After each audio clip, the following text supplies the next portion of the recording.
Hi, I'm Mr. Leitner, And I'm Mr. Archie.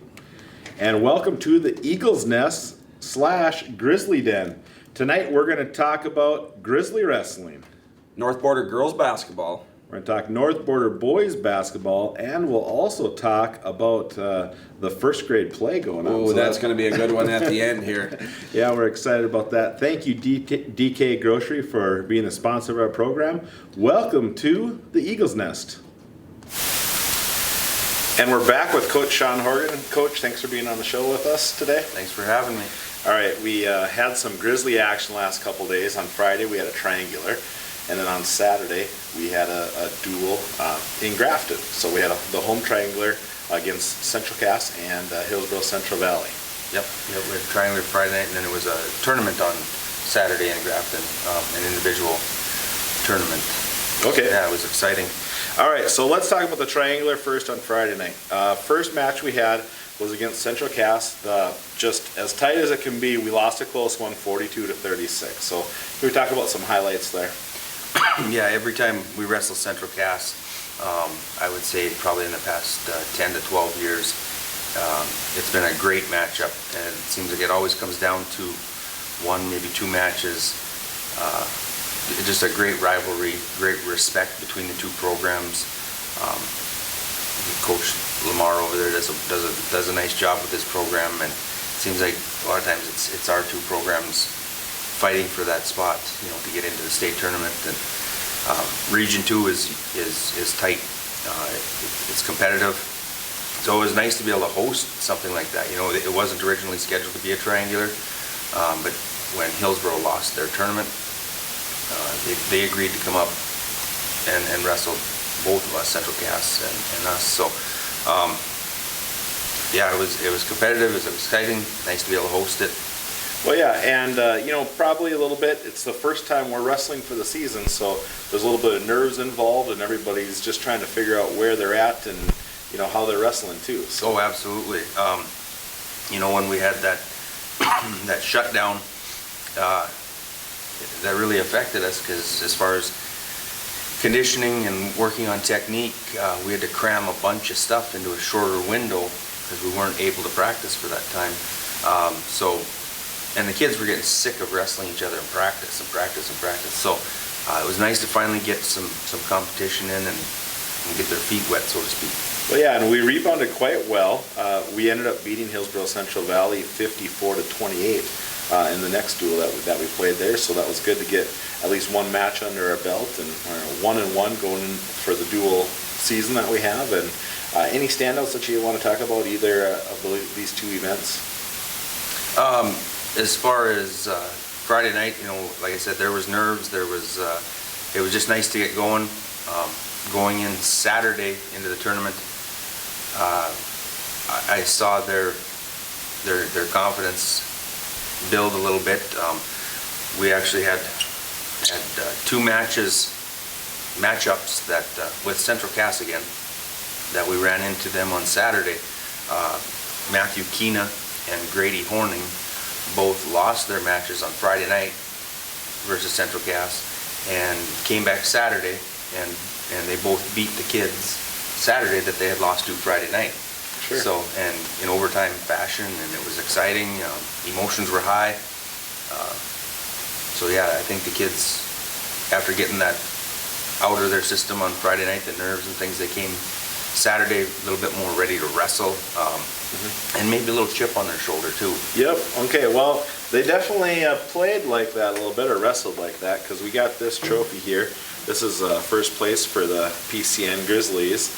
This is for the tournament in Grafton we just talked about. We had 6 first place winners: Trevor Hinkle, Carson Brown, Preston Linton, Jace Horgan, Grady Horning, and Eli Bjornstead. And as a team, we come away with 227 points. Interesting, we talk about Central Cass and Hillsborough Central Valley. Central Cass finishes second with 191. Hillsborough finishes fourth. Grafton gets in there with third, and Mayport is fifth, and Larimore is sixth. So it's a pretty good region competition right here.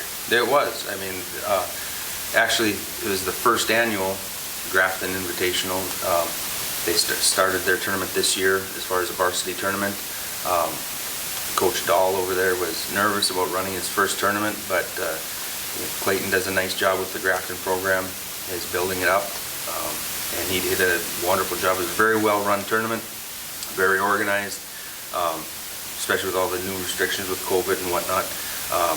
My hat's off to Coach Dahl. He did a nice job of running that tournament, and yeah, as far as Region 2, there's only a couple other schools, Carrington, Harvey, Northwood, that weren't there. So we'll get to see them later, but tournaments have to be downsized a little bit this year with the restrictions, and it was a nice little tournament. Well, we know that our team is going to be changing, we know other teams are going to be changing. So could you talk a little bit about how that kind of works out with the different weight classes that people are kind of jockeying for positions for now that we got the first weekend under our belt?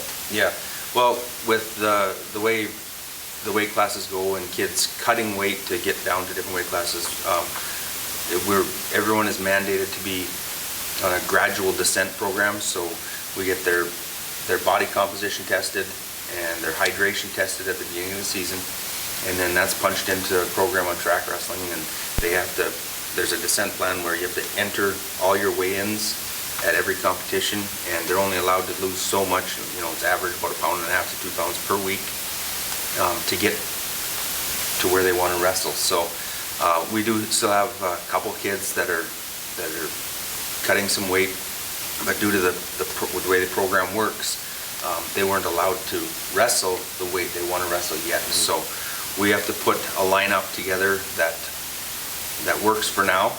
I know once we come back to competition after Christmas, that our lineup, as well as just about every team in the state, lineups will probably look a little different after Christmas, and then there could be kids moving up, there could be kids moving down, there could be kids coming back from injuries. We have one that we're waiting, Demetrius Avila, one of our guys will be coming back from a football injury. And we'll just have to wait and see what happens by the middle of January as far as the dual team lineups and how that looks. All right, okay, well, let's talk about some of our first place winners out here. Treble Hinkle, can you talk about some of his matches or how he wrestled for us on Saturday? Yep, Trevor wrestled real well on Saturday. He was one of the guys on Friday night that I think had a little nerves in his system, and I just told him afterwards, I want to see that Trevor that comes out that is aggressive and carefree, just goes after all 6 minutes of every match. Friday night he got caught in an unfortunate headlock.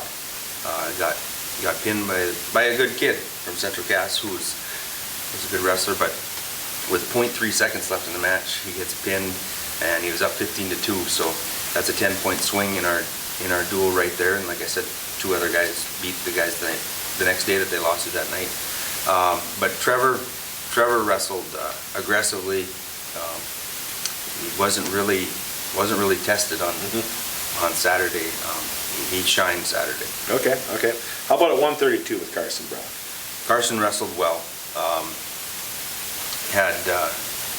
Due to criteria, he ends up getting first place. He did lose his last match of the day to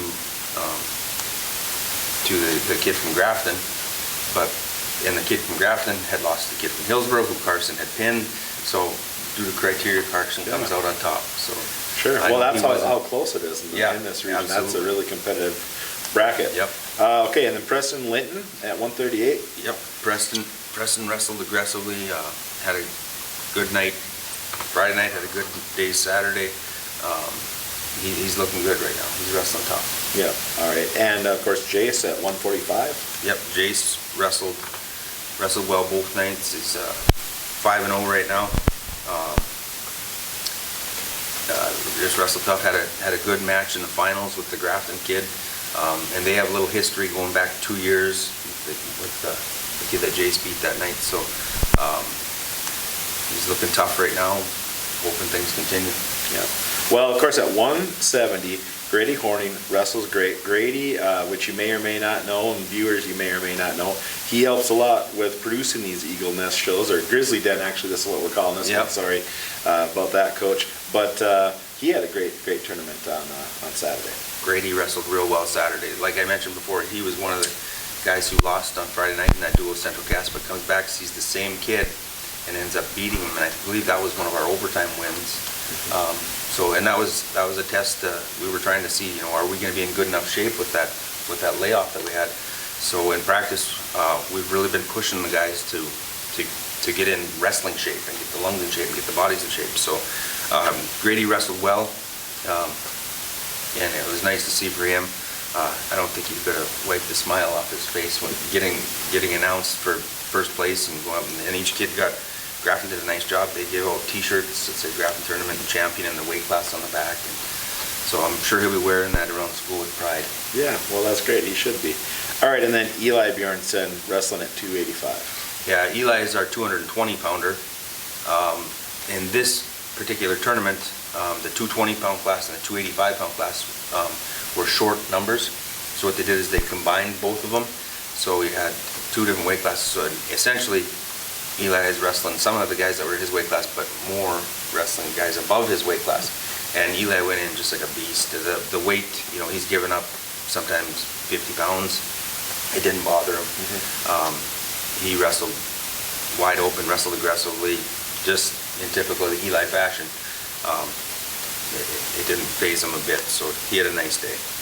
Well, it's great to get the wrestling season underway. It's just a little tester, first couple matches and meets, and then we hit the road in January again, and in February, we get our other competitions too, and get to the state tournament, and we know it'll be real fun. So I know you're really looking forward to it, Coach. We're looking forward to bringing it to you. Congratulations to you and the team on first place finish in Grafton, and then the duels that we had on Friday night too. It's a great way to start off the season, and I know we're really happy about it. Yep. Okay. Thanks. All right. So Merry Christmas to you and all the Grizzlies. Thank you. All right, and we're back. We're talking with Coach Dunnigan. Coach, glad to have you on the show. Thanks for coming on. Thanks for having me. All right, now we're 3 games into the season. North Border girls are 2-1, so that's off to a great start for them. They've had 2 really close games and then one yesterday that we actually pulled ahead a little bit late, which was, I'm sure, fun. Yep, it was a really exciting week for us. Big week to start off with. Yep. Okay. All right. Well, let's start off with. Of course, they're all road games. So now we're getting back. Of course, this will air after the game on Monday, but as of right now, we haven't played any home games.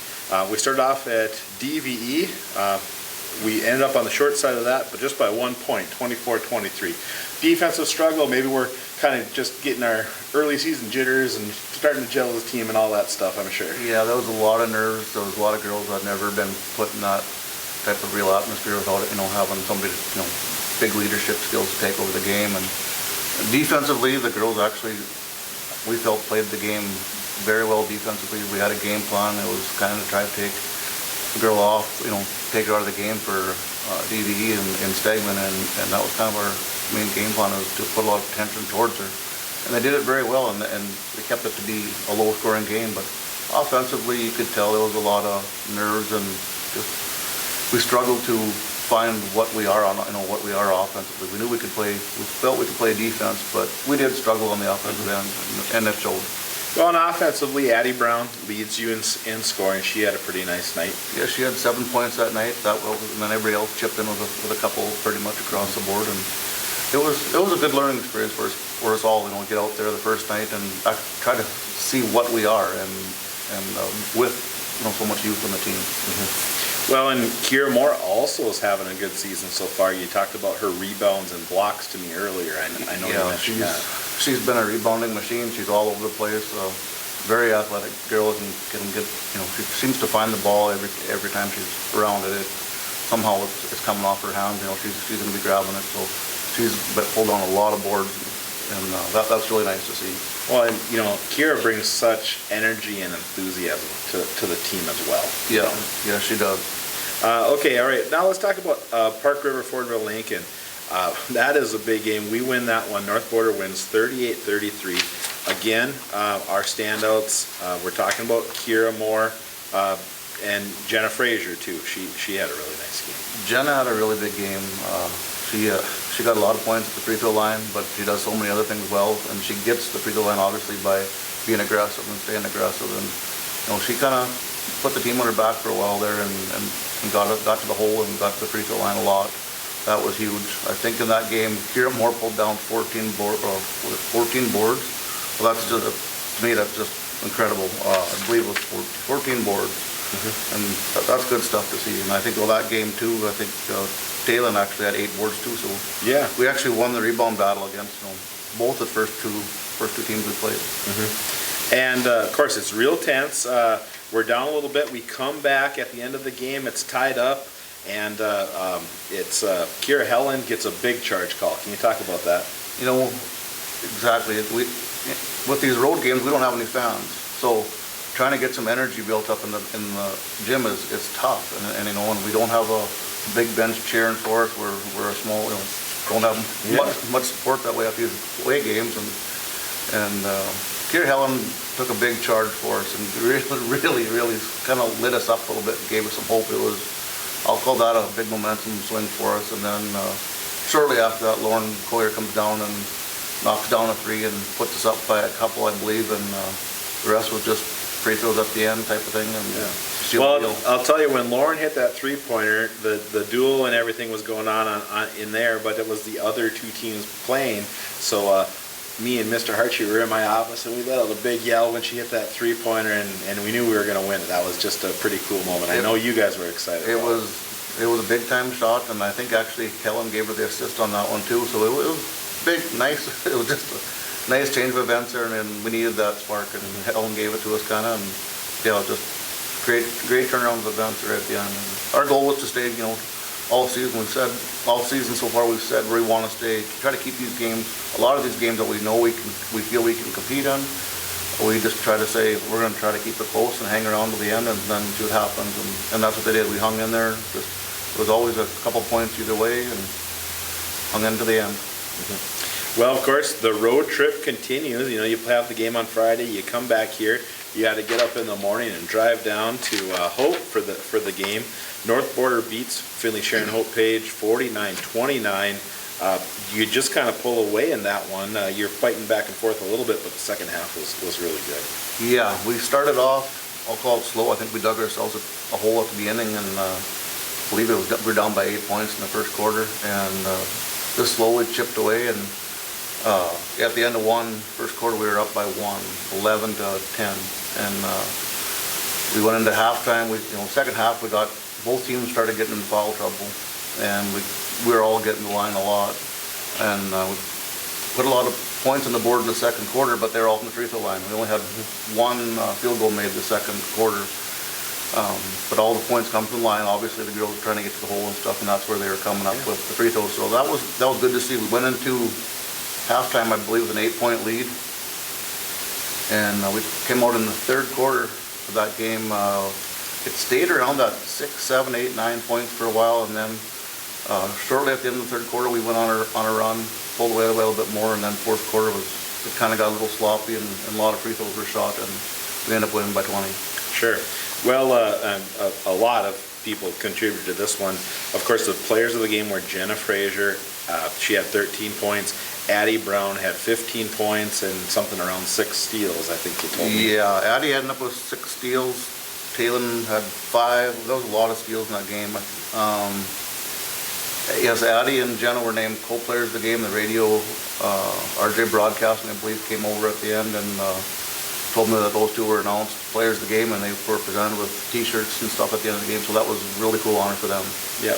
Well, you mentioned Talon having another good game, and then Kira Moore too continues her fine play. Kira Moore had 9 boards.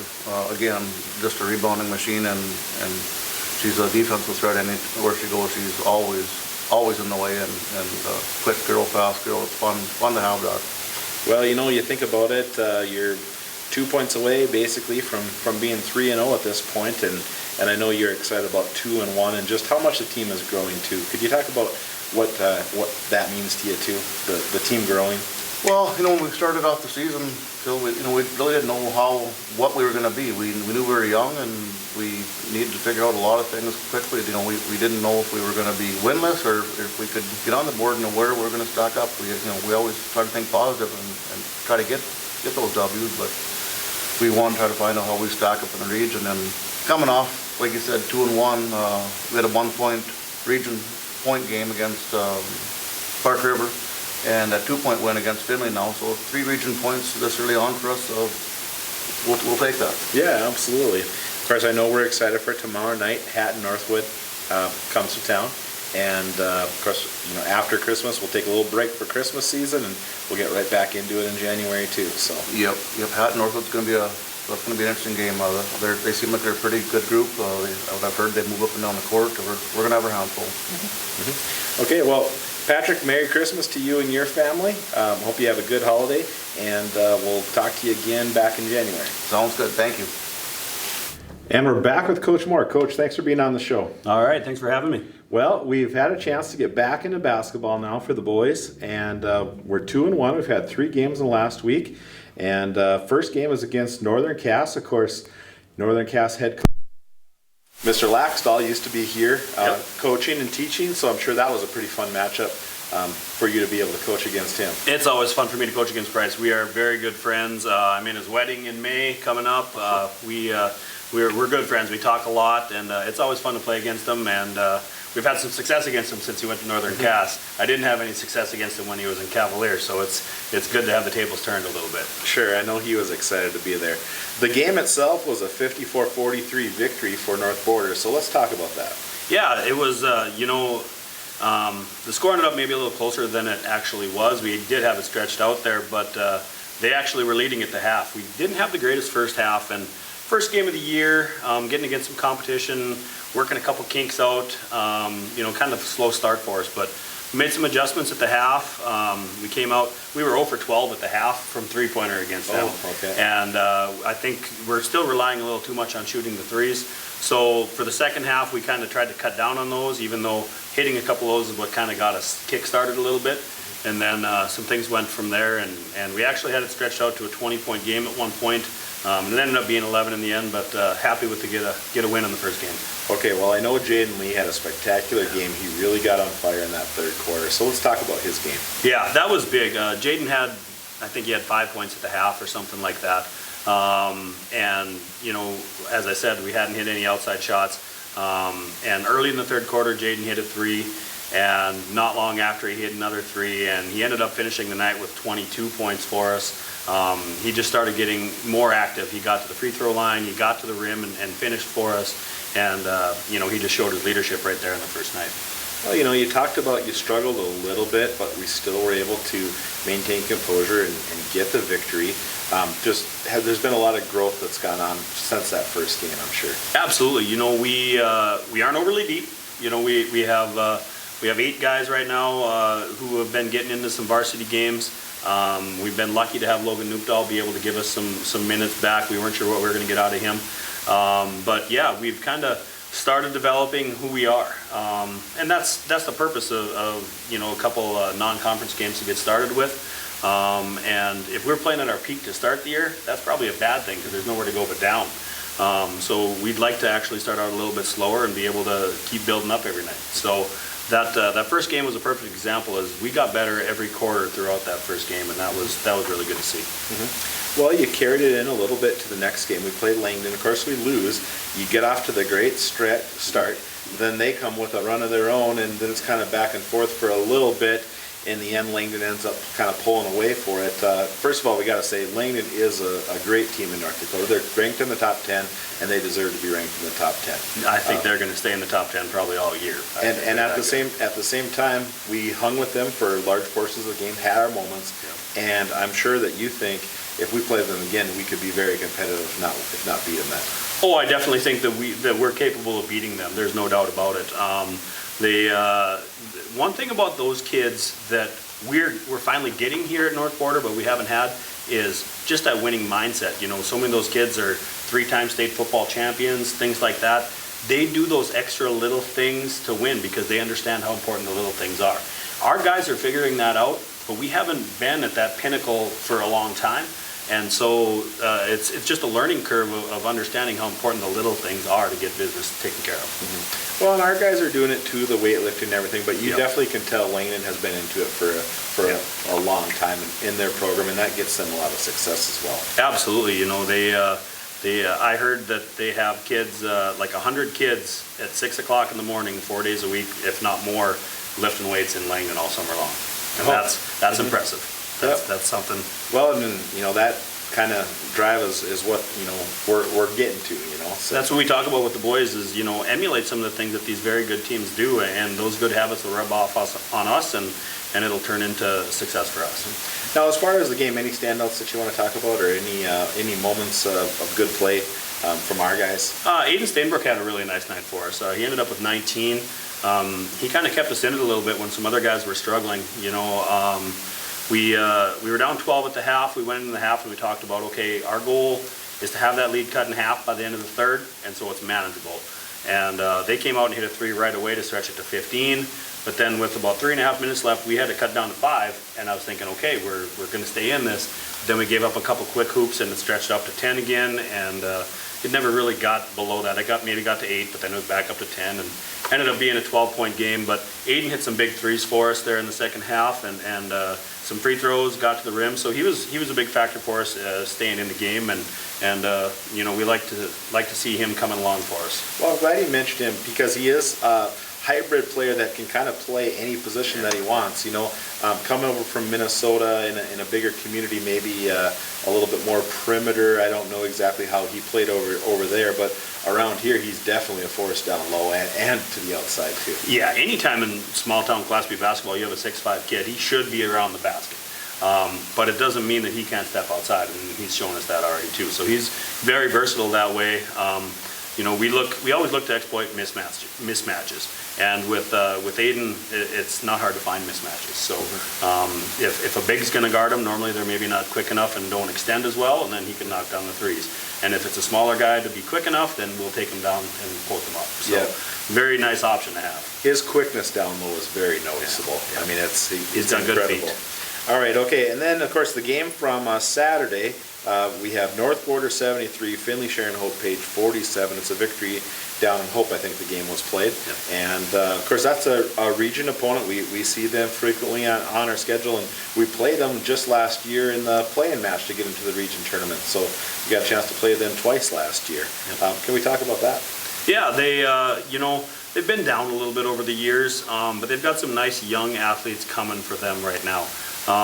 Yeah, we kind of, as the score says, we kind of beat them up a little bit yesterday, but they're going to be a team that they're going to give some people fits. They played Thompson tough earlier in the week, and they're going to play some other teams tough throughout the year. They're not a bad basketball team. They're definitely, I think, on the up as far as their program goes. All right, now as far as standouts that we had yesterday, could you talk about that? Well, actually, we ended up with, we only had 5 guys score, but 4 of them were in double figures. Jaden Lee had 25 yesterday, TJ Cosley had 18, and for being the smallest guy on the floor, he had 9 rebounds for us yesterday. Great to see.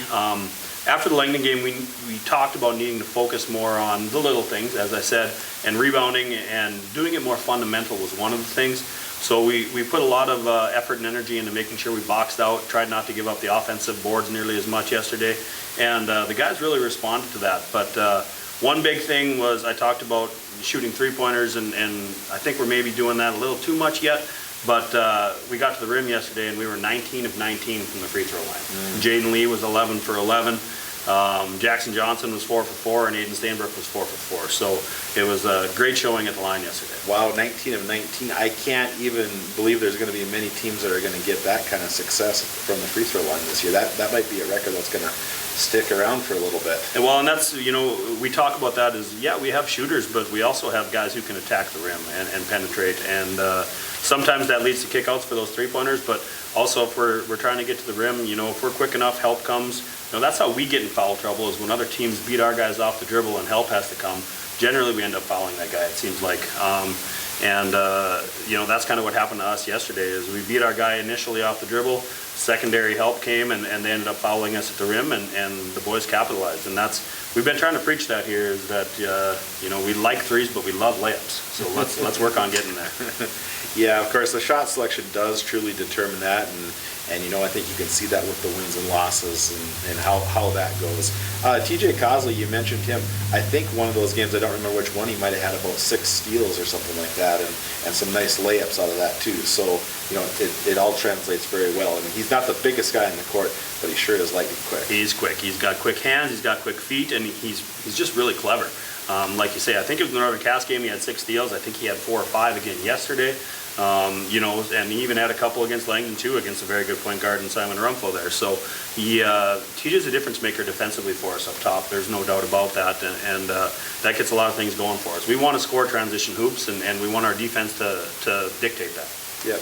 And we talked about that. We want to probably be a little bit more up-tempo than we were probably in the past. At the same time, once we get to that half-court set, we probably need to work it around the offense a lot better and focus on that good quality shot selection that you talked about. And that's, after the Langdon game for Friday practice, we broke down the film of that game, and we talked a lot about that shot selection, better movement. We were kind of standing, and we still got open looks, but with essentially 2 point guards like we have with TJ and Jaden, and 2 of the best in the region on the same team is a nice problem to have. They can attract a lot of attention just by putting the ball on the floor, and that's going to open up our shooters. So we need that to happen a little bit more. Okay. Well, Coach, obviously, thanks for coming on the show. Merry Christmas to you and your family. And Eagles are 2-1 heading into Christmas break. That's a great position to be in. We look forward to bringing you the January action and February action too. So thanks a lot for being on the show. Thanks for having me. Merry Christmas to everybody. All right, Coach, this is a little bit different. In order to get the time restraint, or because of our time restraints, we're not able to totally show all the clips that we'd like to show on the show. We have finals going on, and obviously finals are students' first priority. We don't want them ditching out of those to film a little TV show. As we're shooting this Monday morning, Sunday afternoon, we have finals, like Coach Leitner said. We have finals all day Monday, most of Tuesday, so it's just, we need a quick edit job on this one. Yeah, so we're just going to do a one-take wonder, and hopefully it all works out. Coach, we talked to all the coaches. First, we're going to talk off with Pembina County North Grizzly Wrestling, and they had a really, really good weekend. Of course, they have 2 duels that we talked to Coach Horgan about. They have the Central Cass, which just barely nipped them, 42-36, and then we took care of business against Hillsborough Central Valley, beating them 54-28. Do you have anything that stands out in those matches? Yeah, we have a few kids that really stand out. I thought Jace Horgan wrestled really well over the weekend, or Friday, Saturday, both days. Eli Bierenstead, Andre Latexture, the other night. Grady Horning impressed me with what he did on Friday night also. Mm-hmm. Well, of course, on Saturday we have the duel in Grafton. Of course, the Grizzlies take home that big trophy that we showed everybody, and we had 6 different place winners, so that was pretty cool. Yeah, it was. We had quite a few first place winners. Trevor Hinkle, Carson Brown, Preston Linton, Jace Horgan, Grady Horning, and Eli Bierenstead, and great to see that many. Well, and Coach, I don't know if you know this, but Coach Horgan talked about how Grady Horning and I think another person lost on Friday, and then they come back and beat those same people on Saturday. So wrestling is one of those sports where you never know. It's any day there could be a win or a loss by you just by some kind of thing. Yeah, Grady did wrestle well Friday night and then come back and wins first place on Saturday. I know Trevor Hinkle had a kind of an upset loss on Friday night and come back and gets first place on Saturday. Yeah, it was a good tournament. Of course, I loved the side things of some of the wrestling with Andre Latexture and his hair on Friday night. He kind of looked like that Bill Murray character from Kingpin with his hair all over the place. Of course, he had a lot more hair than Bill Murray at that time, but it was pretty fun. Of course, the guy he wrestled to had a big mop top as well. Yeah, he did. And Andre's going to be coming up probably the next episode for the Senior Spotlight. And I don't know what move Preston Linton got put in the other night, but it didn't look healthy. The spladle yeah. is that one. Is that one? Yeah. And that didn't look healthy. But he come back. He got to the end of the period, come back and won. So that was great to see. That one looked like it really hurt. Yeah, and that was one of the most dramatic come from behind victories that we saw all weekend. Oh, for sure. So it was great.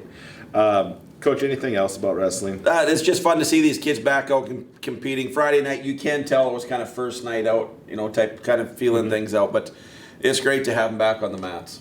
All right, now we're going to talk about the girls. basketball team. They're 2-1, which is really good. They had 3 road games, had a lot of traveling in. We talked about the close loss they had to DVE 24-23. We also got a nice win against Park River, Fortville Lincoln, and then we had a very good victory against Finley Sharon Hope Page on Saturday. So 2-1 heading into the Christmas break. What are some of your thoughts on the girls basketball team? As we talked about in the preview, very scrappy bunch. They get after it, play good defense and everything. Night one, they just trouble shooting the ball. 23-24, both teams kind of definitely the first night out struggling, but played very well. All 3 games, they very well could be 3-0 right now. Oh, certainly, and I don't know if they would have expected that to begin the season. And a huge 2-1 sitting in the region right now. Mm-hmm. So that's very, very big for them going into region play here now. And Coach Dunnigan mentioned that one of those was actually a 2-point victory. So they're 3-0 they have 3 region points right now. Excellent. They shot much better. I watched it on your live event on Saturday and tried to watch it during the wrestling when I was up at the scoreboard there. But they played much better on Saturday. Shot the ball very well. They sure did. Well, of course, I talked with Coach Dunnigan about just the dramatic victory at Fortville Park River Fortville Lincoln, and how you and I were in my office when Lauren hit that 3-pointer there, and we were going nuts. Yep.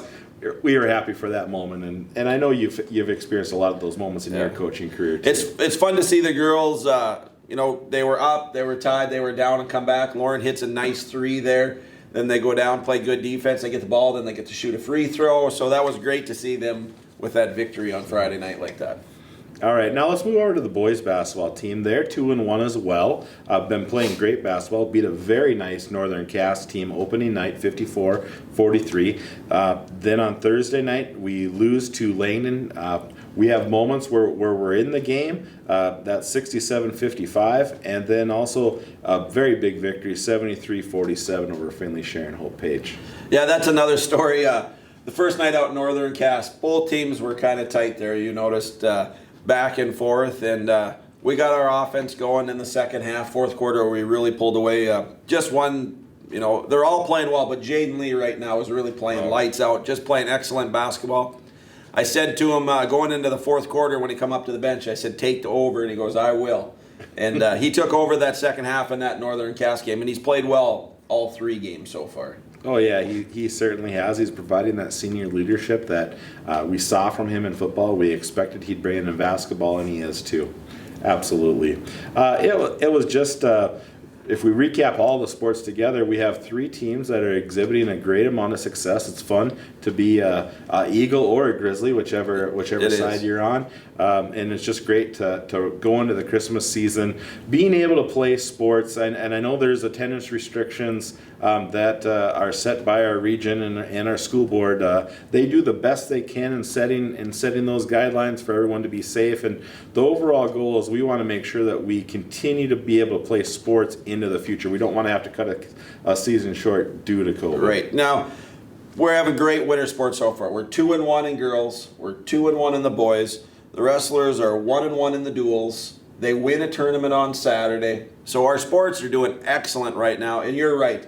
With this COVID stuff, I would love the fans to be there in the gym to be full every night. But we just got to work through this and just get to better places here. Yep, of course. Well, we're done talking about sports, but right now we're going to actually move into something that people have seen on the North Border live stream channel. Of course, we're talking about the first grade play. A lot of people are talking about it. Yeah, big first grade play here.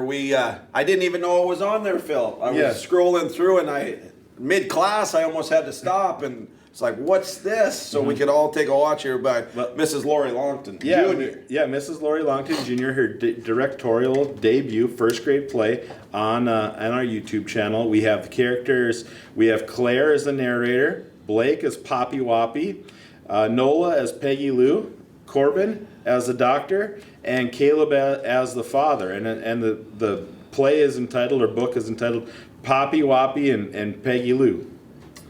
Yeah, it was a real good show here. They do a lot of different activities with old Poppy Whoppy here. So why don't you just explain a little bit to us, Phil? Of course, it starts off with them playing, all right? Peggy Lou does something, and then Poppy Whoppy kind of follows along, kind of, show and tell, follow the leader kind of thing. And they do a bunch of different activities. They're bouncing off a trampoline. There's flips. There's even some singing there. Caleb, I should say Blake has a nice cameo there. He's doing everything pretty easy peasy, he says. And then it starts to get a little bit harder for him to do. He starts to climb up a rope. Yeah, and he climbs on a rope here, and he's a little bit shaky, a little quacky here, but, you know, Blake maybe takes after his dad a little bit, not the most, you know, but he does get through it here. Well, and unfortunately, he swings into a tree here, you know. Yeah, and Boppy was a bit twirly and squirrely right here, and, you know, but they work through it. Yeah, and he ends up hurting his leg, and this is where kind of the plot twist. You know, it's kind of a fun family thing, and now we get into it where there's some serious drama. He hurts his leg. The doctor comes in, and I know you really like that doctor, some of the things that were played by the doctor and Caleb. Yeah, really attention to detail, Mrs. Longton here, making sure everything real good detail. Corbin was a doctor. Yeah, Corbin was the doctor. We got attention to detail. We got the doctor where make sure he's wearing his mask, you know, so we're being safe. So Mrs. Longton's got that in there. So, you know, all that type of good things. And the doctor really played a strong role here. Yeah. Well, of course, and then Poppy Woppy ends up on crutches, and he's going along with the crutches and trying to do it, and convinces Peggy Lou to do the crutches with him. And the moral of the story is you can do anything if you try, and I know that's a really good lesson for all those kids out there. That's right. Just, you know, not everything's easy in life. You have to try, you have to get out there, you know, and really get after it and try, and things will go your way. Well, we're proud of the first graders. We're proud of all of our sports team. We're proud of all of our students, our community, everybody that makes up the North Border Eagles and the Pembina County North Grizzlies. Coach, Merry Christmas to you and your family, and we want to extend that to all the viewers out there that watch the Eagles Nest in the Grizzly Den. Merry Christmas to you, Mr. Leitner, and thank you for the first grade class for letting us go over your play, and Merry Christmas to everybody else. Go Eagles and Grizzlies.